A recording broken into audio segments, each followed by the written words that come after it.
எல்லோருக்கும் நமஸ்காரம். ரசவேதநாதாவே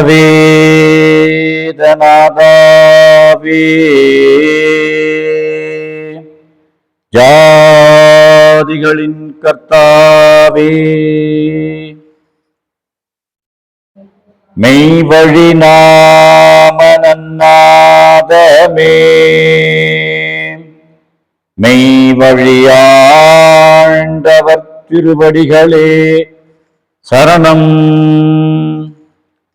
முத்தி பூர்ணம். மெய்யாகவே சதுரிகம் கோடிகால மக்களிடத்திலும் உள்ள சர்வமூல மற்ற நருதிக மகான் வீராகி பகவான் சரணம். பேசுறது தெளிவா கேக்குதுங்களா? என்னுடைய அன்பான நமஸ்காரம். கடந்த வாரம் அந்த கற்பகத் தருவினுடைய அருளினாலும் ஆசியினாலும் கற்பகத் தரு என்ற இந்த குழுவிலே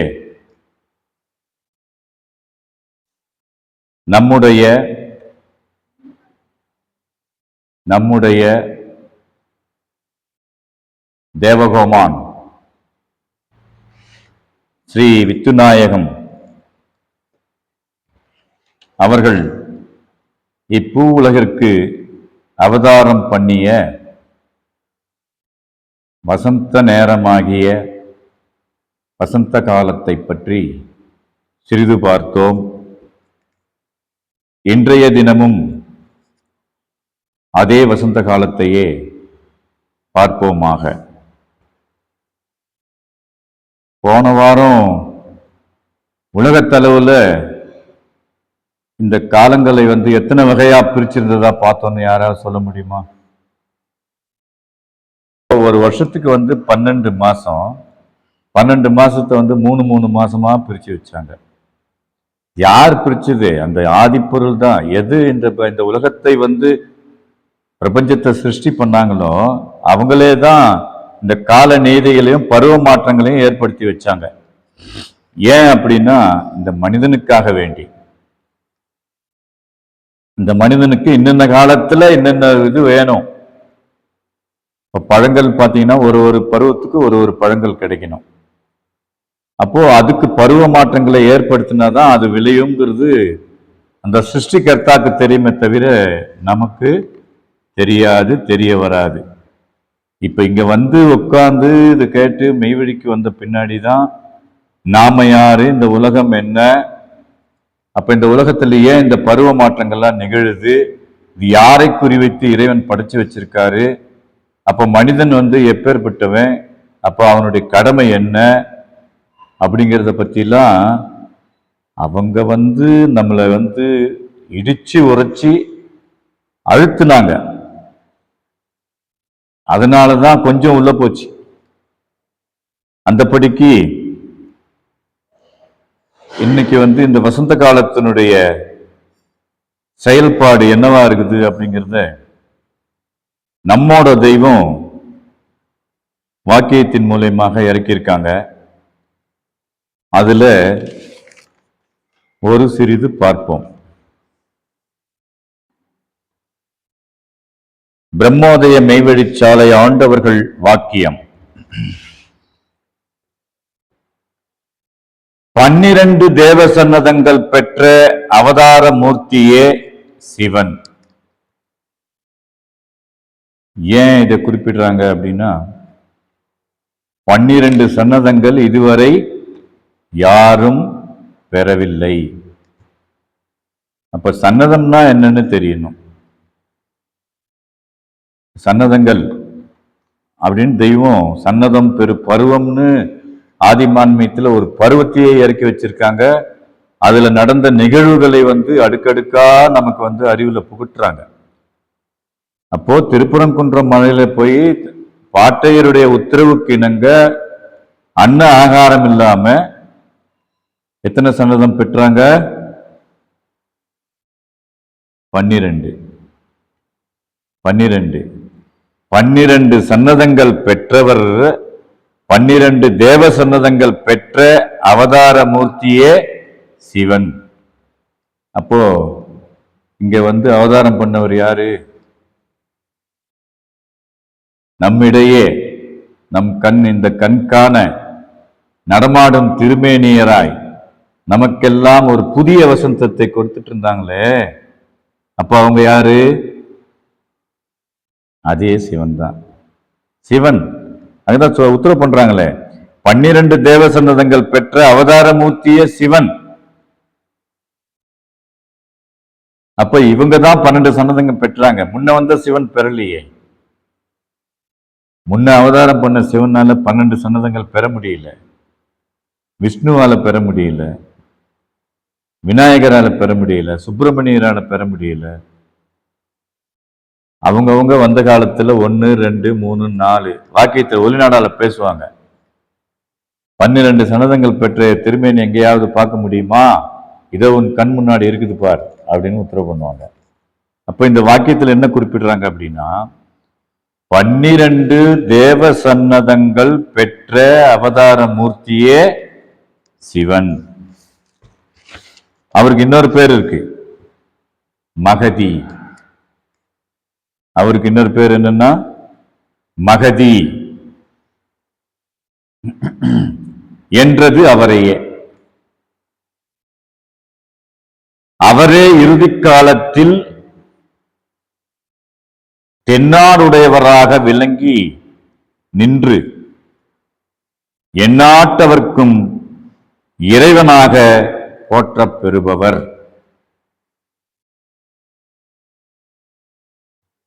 12 தேவ சன்னதங்கள் பெற்ற அவதார மூர்த்தியே சிவன். மகதி என்றது அவரையே.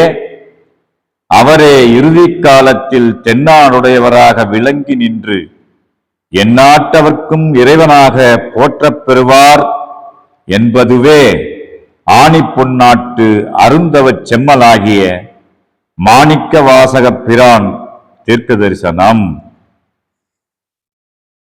அந்த காலமும் அந்த அருந்தவ முதலும் இதோ உங்கள் தலைச்செழிக்க வந்து வாய்த்துக் கொண்டதே. இது என்ன தெய்வ வசந்தம். அவங்க மாணிக்க வாசக பிரான் சொன்ன மாதிரி தென்னாடுடைய சிவன் எந்நாட்டவர்க்கும் இறைவர், அந்நாட்டினருக்கு வித்தெடுக்க வந்த அரசர், இந்நாட்டில் இங்கே யமபடரை மாய்த்து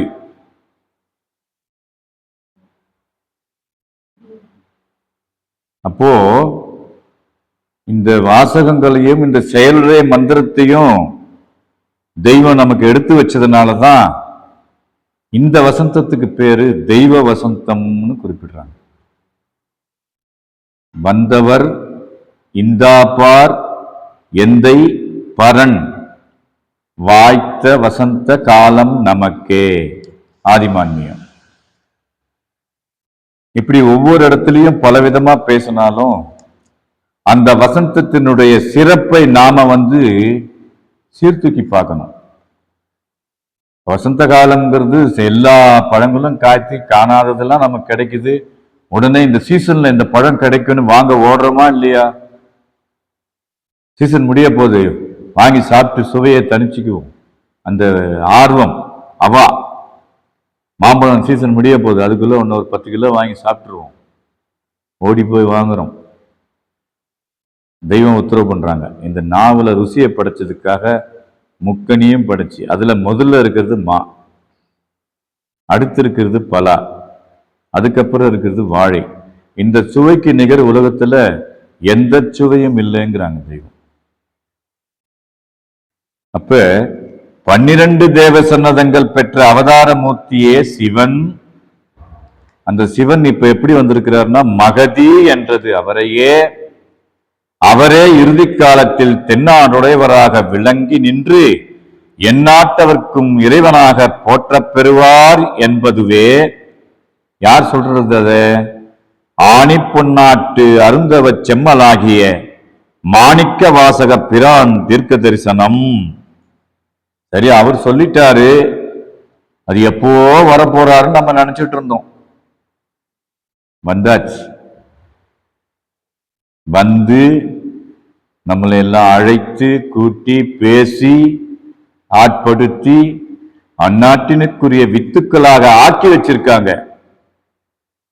இது பாரதூரமா நாம நினைச்சு பார்த்தாதான் தெரிய வருமே தவிர, ஒரு பொடுபோக்கான எண்ணத்துல பார்த்தோம்னா கண்டிப்பா இது நமக்கு தெரியவும் தெரியாது, விளங்கவும் வராது.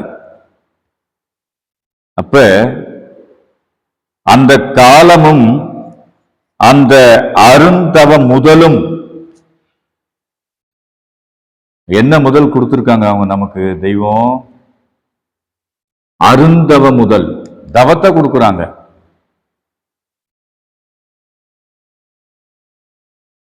ஒரு நாள் ஆலயத்தில் பேசிட்டு இருக்கும் பொழுது, எந்த ஒரு பாரவான்களாலையும் தான் செஞ்ச தவத்தை இன்னொருத்தருக்கு கொடுக்க முடியாது. யார் போன் பண்றான்? முதல்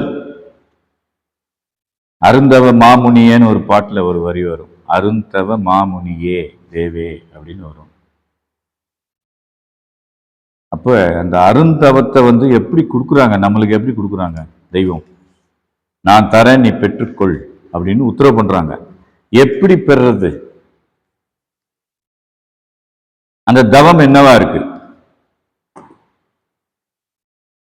தவம் தவம் தவம் பேசுறோம். ஆனா அந்த தவம் என்னவா இருக்கு அப்படின்னு ஒரு கேள்வியை நாம எழுப்பணும்னா விடை கிடைக்குமா கிடைக்காதா? வாக்கா இருக்கு, கிடைக்கும். ஆனா அதுக்கு சாட்சி சொல்லணும்ல. அது நிறைய இருக்குது. என்னுடைய தவமெல்லாம் இங்க வாக்கியங்களாகவும் பாடல்களாகவும் இருக்குதுன்றது ஒரு மயூரநாதர் சன்மார்க்க ஓடத்துல அவங்க தீர்க்க தரிசனம் சொல்றாங்க.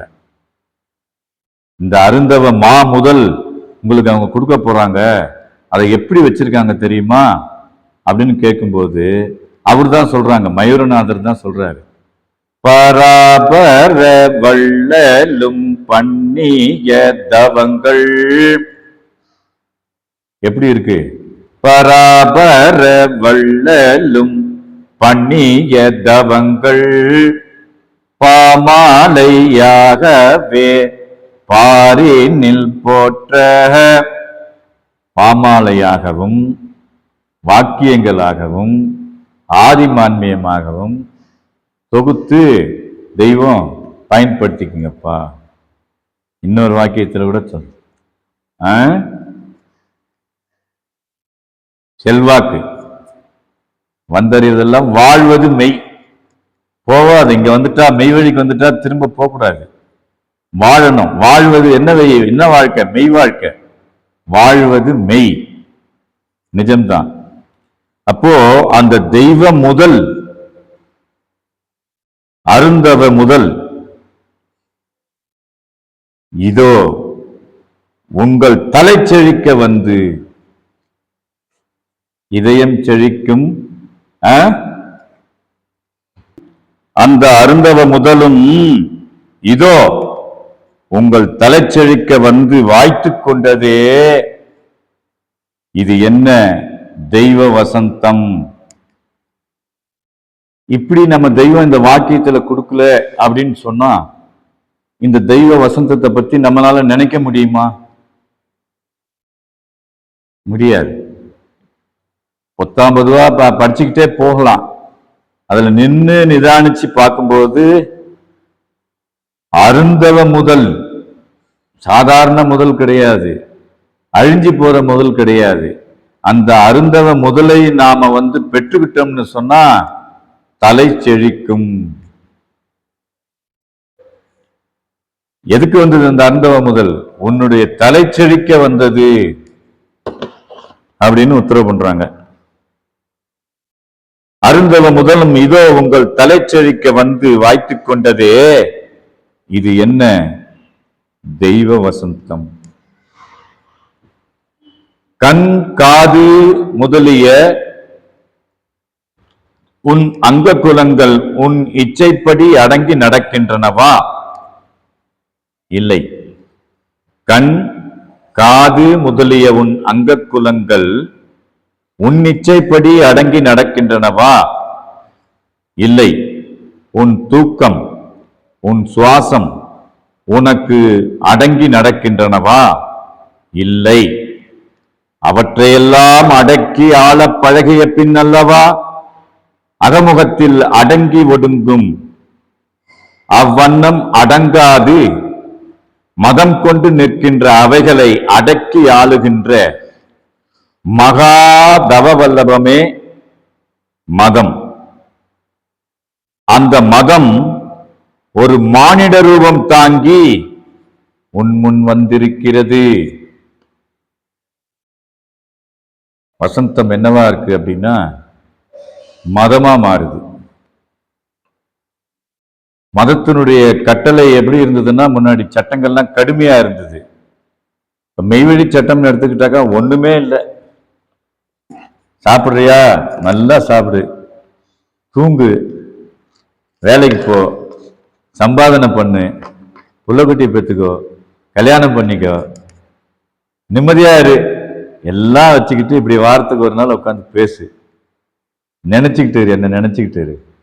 இப்படி வந்திருக்கிறது தான் வசந்தம். அதுக்கு பேர் தான் வசந்தம். பாடு இல்லாம கிடைக்கிறதுக்கு பேரு வசந்தங்க. பாடுபட்டா அதுக்கு வசந்தம் கிடையாது.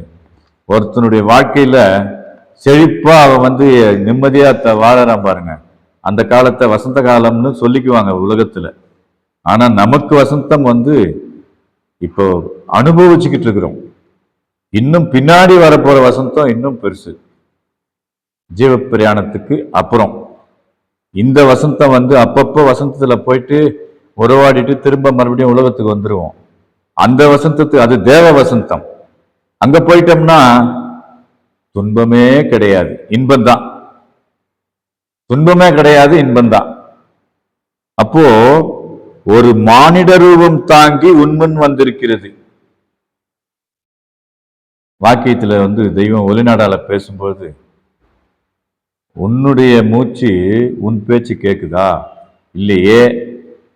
அப்ப நான் நில்லுன்னா நிக்குது, வான் வருது, அது எப்படி? அது என் பேச்சை கேட்பான் ஏன் அப்படின்னு ரொம்ப அழகா பேசுவாங்க. அப்ப இதுல என்ன தெரியுது? அதாவது எங்கேயோ உச்சத்துல இருக்கிறவங்க, அது வார்த்தை இல்லை, வயது மக்களுக்கு இறங்கி வந்தோர் வயதொரு 40 ஆண்டில் இறங்கினாக்கா இரக்கம் கொண்டு வந்தாங்க. வீணா போயிடுவானே, எக்கோடி காலமும் கற்பாந்த கோடி கால நரகம் எரிநரகம் வலுவாய் பிடித்திடுமே, இப்பவே தப்பிச்சுக்கோவா, நீ எந்த பாடும் பட வேண்டாம், நான் தரேன். எப்படி கொடுத்தாங்களாங்க்கா? தள்ளி எப்படி? நமக்கு என்னடா இவர் எங்கடா கொடுக்குறாரு, என்ன கொடுக்குறாருன்னு தெரியல நம்மளுக்கு. தட்டு தடுமாறியே விழிக்க. இப்ப நாம என்ன பெற்று இருக்கிறோம்ன்றத நமக்கு தெரியலையே. மெய்வழிக்கு வந்துட்டோம்னு நம்ம சொல்லிட்டு இருந்தாலும் கூட, தெய்வம் எதுக்கு அவதாரம் பண்ணாங்க, அவங்க என்ன நமக்கு கொடுத்துருக்காங்க, நாம அதை என்ன செய்யணும் அப்படிங்கிறத தெரியாம தான் பேசிக்கிட்டு இருக்கிறோம். அதுவும் அவங்க செயல்தான். ஏதோ ஒண்ணு நீ ஏதாவது பண்ணு, என் நினைவில் இரு அப்படின்னு உத்தரவு பண்றாங்க. அப்ப அடுத்து பார்க்கும் பொழுது அந்த மகாதவ வல்லபம் மதம் இந்த ஒரு மானிட ரூபம் தாங்கி உன் கண்முன் வந்திருக்கிறது. சைவமாகட்டும், வைணவ மதமாகட்டும், சொரஸ்ட்ர மதமாகட்டும், புத்த மதமாகட்டும், ஜைன மதமாகட்டும், கிறிஸ்துவ மதமாகட்டும், இஸ்லாமிய மதமாகட்டும், சீக்கிய மதமாகட்டும், எந்த கோடி காலத்தில் படைத்த எந்த ஒரு மதமாகட்டும் அவை யாவும் எம் கை அடக்கமே என்று அந்த மதம் செயல் நிரூபணையோடு அருளிச் செய்து இக்கானகத்தில் கொடியேற்றி எல்லோரையும் கூவி அழைத்துக் கொண்டிருக்கிறது. ஆகவே அதுவே ஆதி மதம். அதற்கு யமனை அடக்கி ஆளுவது பெரிய காரியமா? அப்போ இந்த உலகத்துல இந்த பிரபஞ்சம் தோன்ற நாட்கள்ல இருந்து மதங்களை இறைவன் உண்டாக்கினான் என்று வாக்கியத்துல தெய்வம் கொடுத்திருக்காங்க. ஆதியில சைவமும், அதுக்கப்புறம் வைஷ்ணவம், அதுக்கப்புறம் மற்ற மதங்கள்லாம் வந்ததாக வரலாறு சொல்லுது. தெய்வமும் அதை உத்தரவு பண்றாங்க. மதங்களை ஏன் படைத்தான் அப்படின்னா, ஒரு மதம் அதனுடைய செயல் குன்றி வரும்பொழுது அதை மெருகேற்றி வேற பேர்ல அனுப்புறாங்க. அதேதான் சைவம்னு வந்ததை வைஷ்ணவமா மாத்தினாங்க. அப்படியே ஒன்னொன்னா ஒரே செயலை உடையத பேரை மட்டும் மாத்தி மாத்தி வைக்கிறாங்க. அப்படிங்கிறத வாக்கியத்துல தெய்வம் கொடுத்துருக்காங்க. ஆனா அத்தனை மதத்தினுடைய உட்பொருளையும் நிரூபணை தாயகமா வந்திருக்கிறது யாருன்னு பார்த்தா நம்ம ஆண்டவங்க தான். அவங்க ஒரு நாவுக்கு தான் சர்வ மதங்களுடைய வேதங்கள் வட்டாடு. எல்லா மதங்களுமே இலங்கு திரு சாலையிலே வல்லாளர் என்று ஒருவர் வந்துற்றார் பூங்கிலியே. வந்த வரலாறும் வையகமும் உய்யவென்று சொந்தம் அவர் எல்லோருக்கும் சுயம் வாழி பூங்கிலியே. தன் மதத்துட்பொருளை தடையில்லா ஆனந்தத்துடன் வந்தெடுத்து உரைக்கும் வள்ளல் வாசத்தலம் சாலையா. இப்படி பூங்குழி கண்ணில மின்னி காண்கிறாங்க. அப்படி அனைத்து மதமும் ஒரே ஒரு திருமேனியினுடைய கையகத்துல இருக்குது அப்படின்னா, அந்த காலத்துல பிறந்து வளர்ந்து அவங்களுடைய கையகத்துல ஆன நமக்கு இது என்ன காலம்? வசந்த காலம் என்பதற்கு சந்தேகமில்லை. அடுத்து ஆதிமான்மியம் வரும். அப்பாடி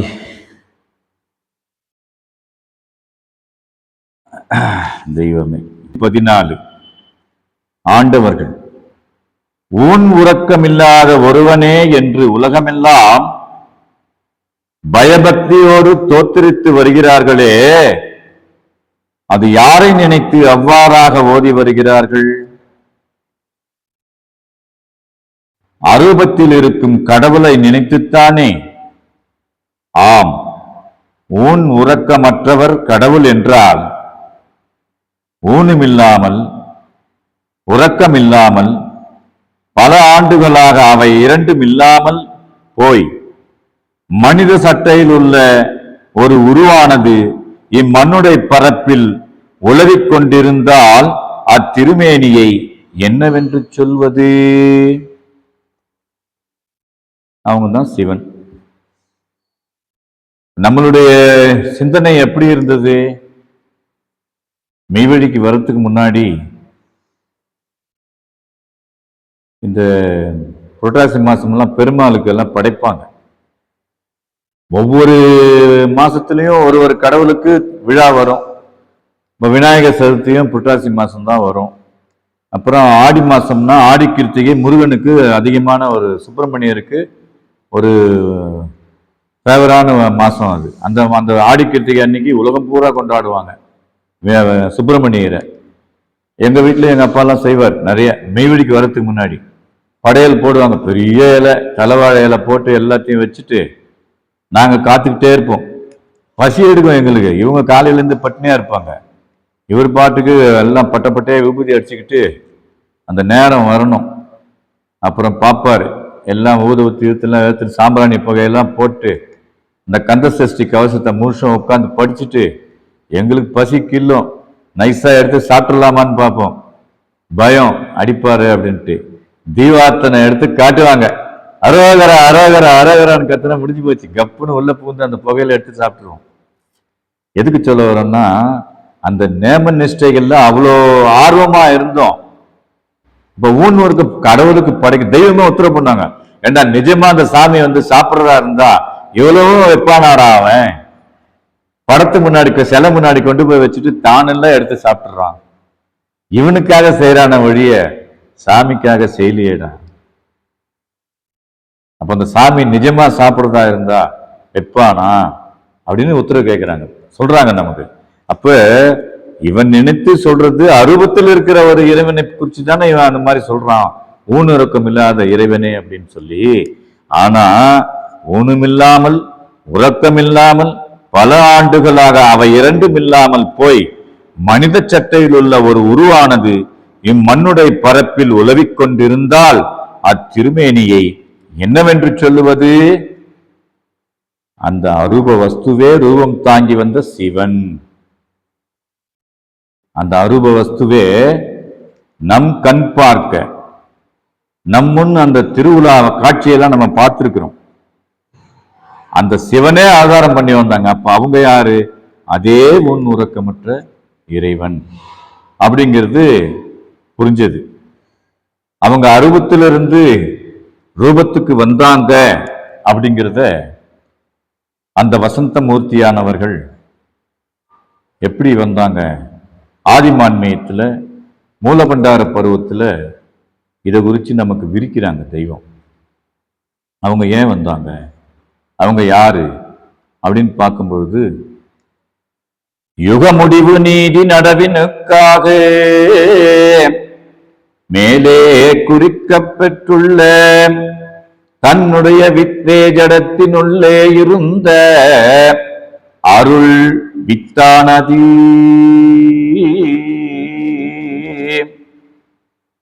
அருள் வீச்சேற்ற ஆவியாக கருக்குடைய மணிக்கூடகத்தேரி மாறி தமதுள்ள துறைந்து நிறைந்து மறைந்திருந்த ஆதிமூல ஆவியானது உசும்பி நிகரற்ற பொலிவு கொண்டெழும்பி மாயா உடம்பெடுத்து மெய் அரூபகமாக இருந்ததானது மெய் ரூபமாக விளங்க வருவதினுக்காக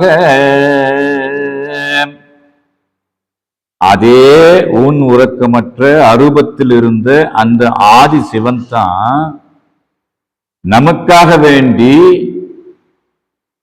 வித்வே ஜடமா இருந்தது, அருள் வீச்சேற்ற ஆவியாக கருப்புடைய மணிக்கூடக தேறி மாறி தமதுள்ள துறைந்து நிறைந்து மறைந்திருந்த ஆதிமூல ஆவியானது உசும்பி நிகரற்ற பொலிவு கொண்டெழும்பி மெய் அரூபகமாக இருந்ததானது மெய் ரூபமாக விளங்குவதற்காக அப்படின்னு குறிப்பிடுறாங்க. அதுக்கப்புறம் வருது ஆதிமூல விதிவேச வாச நீடி வேடு நடனமாகிய தோற்றம்னு அதனுடைய அடுக்கு. ஆனா எசென்சியலா நான் அரூபம் எப்போதும் இப்போதும். ஆனா உனக்காக வேண்டி வேஷம் போட்டு வந்திருக்கேன். எதுக்கு? அப்படி ஒரு காலத்துல நாம அவங்க கையகத்தாயிருக்கிறோம்னு நினைக்கும் பொழுது இது வசந்த காலம் தானே. அரூபத்தில் இருக்கும் கடவுளை நினைத்துத்தானே. ஆம், ஊன் உறக்கமற்றவர் கடவுள் என்றால் ஊனுமில்லாமல் உறக்கமில்லாமல் பல ஆண்டுகளாக அவை இரண்டும் இல்லாமல் போய் மனித சட்டையில் உள்ள ஒரு உருவானது இம்மண்ணுடைய பரப்பில் உலவிக் கொண்டிருந்தால் அத்திருமேனியை என்னவென்று சொல்லுவது? அது யார்? கடவுள்தான். அவங்களே விட கொடுக்கிறாங்க. அது யார்? கடவுள்தான். இது உங்கள் அறிவுக்கு சரி என்று தோன்றுகிறதல்லவா? ஆம், இவ்வாறான திட்டமான அடையாளத்துடன் காண்முலை ஆதிக்கு முன் ஆதி நீதி ரூபகம் தாங்கி வந்துள்ளதைத்தான் திரைவிலகி வருகும் மீவே நேரம் தன்னில் தெரிய வைக்கும் காரணங்கள் துந்துமியில் பறைவீரித்து நிச்சயங்கள் அத்தனையும் பார்க்க வரும் முனிவர் நவ நாதர் சித்தரு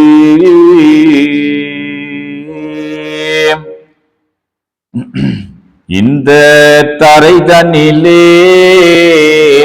இவர்கள் எல்லாம் உடலெடுத்து தவம் புரிந்து சுதந்திரத்தை தானாள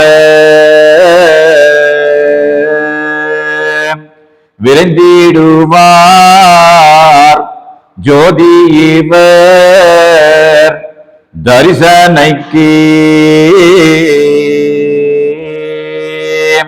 விவரிக்க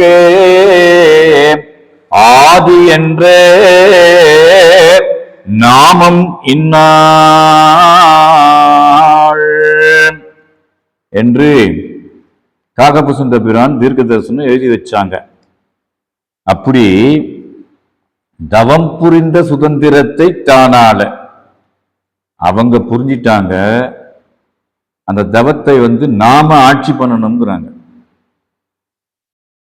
இப்படி உட்கார்ந்து ஒரு மணி நேரத்தை ஒதுக்குனாலே நம்மளை தேடி வந்துடும் இல்லையா அந்த தவம்.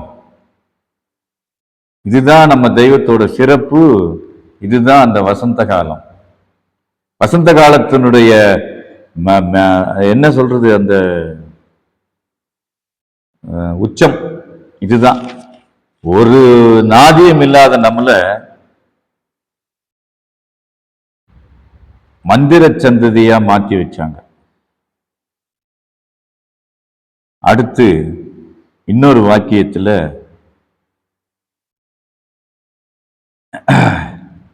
இந்நாள் நீங்கள் அனைவரும் தூரத்தில் இருந்தும் பக்கத்தில் இருந்தும் வந்து நன்றாக நிதானித்து கேட்டீர்கள்.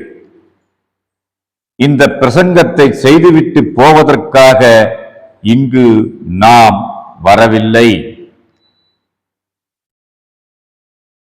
நீங்கள் எத்தனையோ பிரசங்கம் கேட்டிருப்பீர்கள். இது பிரசங்கமா?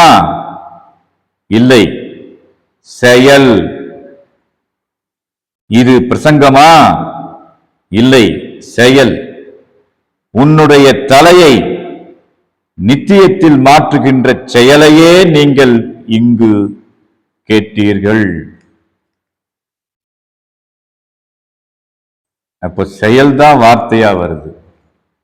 அப்ப செயல் என்பது தெய்வம் திருப்பரங்குன்றம் மலையினுடைய குகையில மட்டும் இல்லாம இங்க வந்தும் கூட ஓயா தவப்பாட்டுல இருக்கிறாங்கிறது நாம் கண்முன்னே காணும் நிதர்சன உண்மை.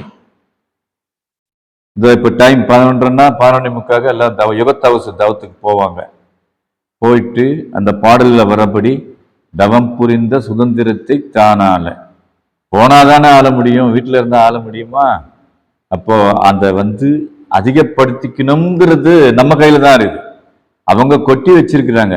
நான் பண்ணி வச்சதெல்லாம் அப்படி அப்படியே இருக்குது. ஒரு தூசி அளவு கூட குறையல. எவ்வளோ வேணாலும் இருக்குது, அப்படியேதான் இருக்குது, குறையவே இல்லைங்கிறாங்க.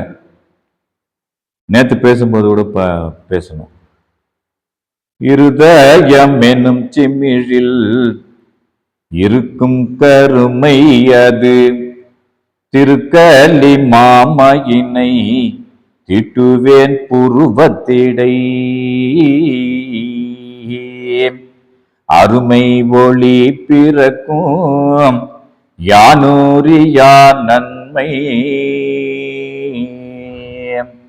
கோடிமனு கீந்தாலும் குறையாதென் திமிழியில்மை அது ஆடி அலைத்தாலும் அணுவும் சிதறாதமை ஆனஹயாத்துமையே யானூரியா நன்மை கோடிமனு கீண்டாலும் குறையாது என் சிமிழியில் மை. அந்த மை நம்ம கிட்ட எல்லாத்துக்கிட்டையும் இப்ப தீட்டி வச்சுட்டாங்க. தெய்வம் தீட்டினது என்னதுன்னு நமக்கு தெரியல. இப்போ அது எப்படி போகுதுன்னா இதுல போகுது. இது வழியா போய் இங்க வந்து நிக்குது. அப்போ அருமை ஒளி பிறக்கும். இது வார்த்தை சத்தியம்தானே. ஒளி பிறக்கணுமா வேண்டாமா? இங்கு இந்த நாள் இந்நாள் நீங்கள் அனைவரும் தூரத்தில் இருந்தும் பக்கத்தில் இருந்தும் வந்து நன்றாக நிதானித்து கேட்டீர்கள். இப்பனா அந்த இத கூகுள் மீட்டிங், ஜூம் மீட்டிங் உட்கார்ந்த இடத்துல உட்கார்ந்துட்டு பேசிக்கிட்டு இருக்கிறோம். ஆண்குரு வந்து எல்லாத்தையும் ஆன்லைன் ஆக்கிட்டார். அதனால கஷ்டம் இல்லை, இன்னும் பாடு இல்லை, பாட்டை எல்லாம் குறைச்சிட்டாங்க. அதனால அப்போனா தெய்வம் வந்து பிரசங்கத்துக்கு போறாங்கன்னாக்கா செலவு பண்ணிக்கிட்டு வருவாங்க மக்கள்லாம். ஊர்ல இருந்து நிறைய பேர். வேலூருக்கு வரும்போது பக்கத்துல ஒரு 50 கிலோமீட்டர் சுத்தளவுல இருந்து மக்கள் வந்தாங்க, கேட்டாங்க, அப்புறம் பயனடைஞ்சாங்க. ஆனா இன்னைக்கு எப்படி இருக்குன்னா, இப்படி உட்கார்ந்துட்டோம்னா உலகத்துல எந்த மூலையில இருந்தாலும் மெய்வழி பற்றி தெரிஞ்சுக்கலாம். இதுதானே உண்மை. இன்னைக்கு இந்த அறிவியல் முன்னேற்றம் யாருக்காக அப்படின்னா மெய்வழிக்காக தான் அப்படிங்கிறது நம்ம எடுத்துக்க வேண்டியதுதான். இங்கு நீங்கள் அனைவரும் தூரத்தில் இருந்தும் பக்கத்தில் இருந்தும் வந்து நன்றாக நிதானித்து கேட்டீர்கள். இந்த பிரசங்கத்தை செய்துவிட்டு போவதற்காக இங்கு நாம் வரவில்லை. நீங்கள் எத்தனையோ பிரசங்கம் கேட்டிருப்பீர்கள். இது பிரசங்கமா? இல்லை. செயல் உன்னுடைய தலையை நித்தியத்தில் மாற்றுகின்ற செயலையே நீங்கள் இங்கு கேட்டீர்கள். இதை கட்டாயம் நீங்களும் பெற வேண்டும். தங்கள் பிள்ளைகளை சுட்டிக்காட்டி பெற்றவர்கள் இதோ இருக்கிறார்கள். ஆண் பெண் ஆகிய இவர்கள் அனைவருக்கும் உங்களைப் போல மனிதர்கள் தானே. ஆண் பெண் அனைவரும் உங்களைப் போல் மனிதர்கள் தானே. எது நம் தலைக்கு அவசியமோ அதை நிச்சயமாக இப்பவே எல்லோரும் பெறலாமே.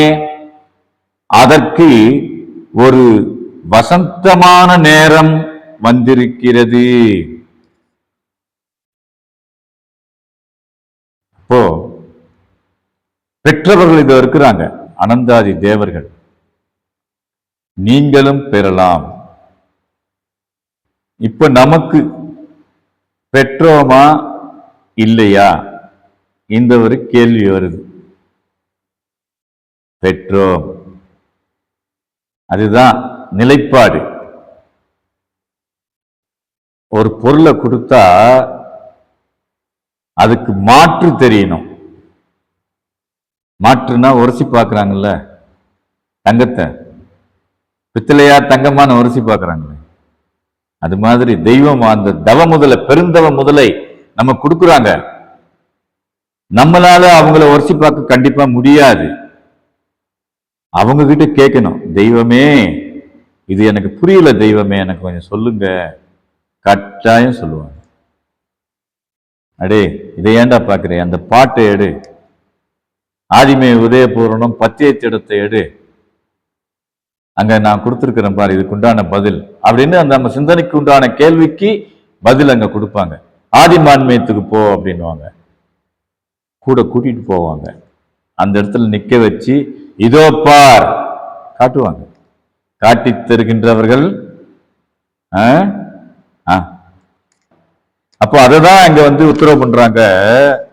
இங்கு நீங்கள் அனைவரும் தூரத்தில் இருந்தும் பக்கத்தில் இருந்தும் வந்து நன்றாக நிதானித்து கேட்டீர்கள். இந்த பிரசங்கத்தை செய்துவிட்டு போவதற்காக இங்கு நாம் வரவில்லை. நீங்கள் எத்தனையோ பிரசங்கம் கேட்டிருப்பீர்கள். இது பிரசங்கமா? இல்லை, செயல். செயல் உன்னுடைய தலையை நித்தியத்தில் மாற்றுகின்ற செயலையே நீங்கள் இங்கு கேட்டீர்கள். இதுதான் ரகசியம். செயல்தான் நம்ம செவிக்குள்ள போகுது. ஆனா நாம இணங்கணும். இணங்காம செயல்படுத்த முடியாது. ஒரு நோய் இருக்குன்னா டாக்டர்கிட்ட போயிட்டு மருந்து மாத்திரை வாங்கின்னு வந்துடுறோம். அவர் எழுதி கொடுத்துறாரு, சாப்பிட்டாதானே நோய் தீரும், மாத்திரையை மட்டும் வாங்கி வச்சுட்டேன் தானா நோய் போகும்னா போகுமா? போகாது. அப்ப பிறவி நோய் போகணும்னு சொன்னா இந்த செயல் கேட்கிறோம்னு சொல்றாங்க, அதை செயல்படுத்த வச்சுக்கிறது யாரு? நாம தான். நமக்கு இது வேணும், கட்டாயம் வேணும் அப்படின்ற ஒரு அடம் இதுல வேணும்ன்றாங்க தெய்வம். செயல் உன்னுடைய தலையை நித்தியத்தில் மாற்றுகின்ற செயலே நீங்கள் இங்கு கேட்டீர்கள். இதை கட்டாயம் நீங்களும் பெற வேண்டும். தங்கள் பிள்ளைகளை சுட்டிக்காட்டி, பெற்றவர்கள் இதோ இருக்கிறார்களே, ஆண் பெண் ஆகிய இவர்கள் அனைவரும் உங்களைப் போல் மனிதர்கள் தானே. எது நம் தலைக்கு அவசியமோ அதை நிச்சயமாக இப்பவே, லேட்டே கிடையாது, கேட்ட மாத்திரத்திலேயே இப்பவே எல்லோரும் பெறலாமே. அதற்கு ஒரு வசந்தமான நேரம் வந்திருக்கிறதே. ஆனா அந்த வசந்தத்தை பெற தடுக்கிறது என்ன அப்படின்னு பார்த்தா மாய்கை. மாய்கை. அட ஏப்பா, நம்ம கூகுள் மீட்டுன்னு இந்த ஒரு அக்கா வித்துக்கனி அக்கா போட்டு வச்சிருச்சு குரூப்ல.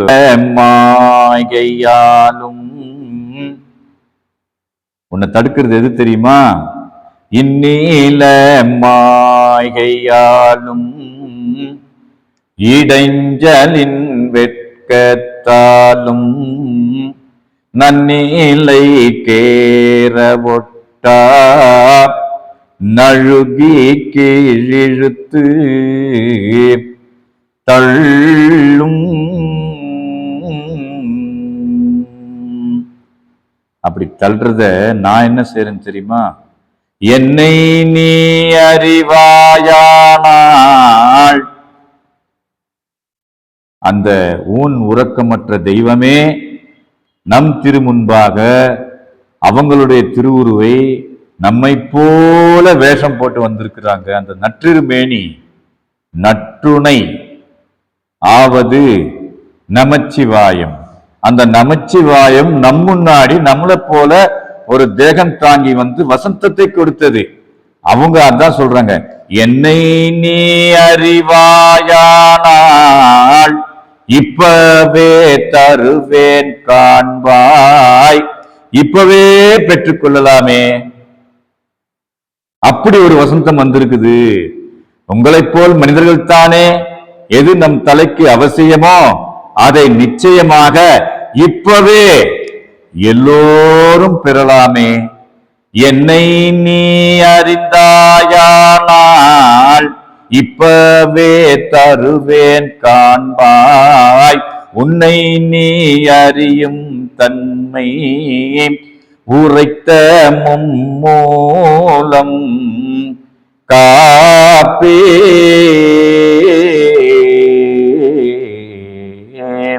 என்று கூறி நம்ம எல்லோரையும்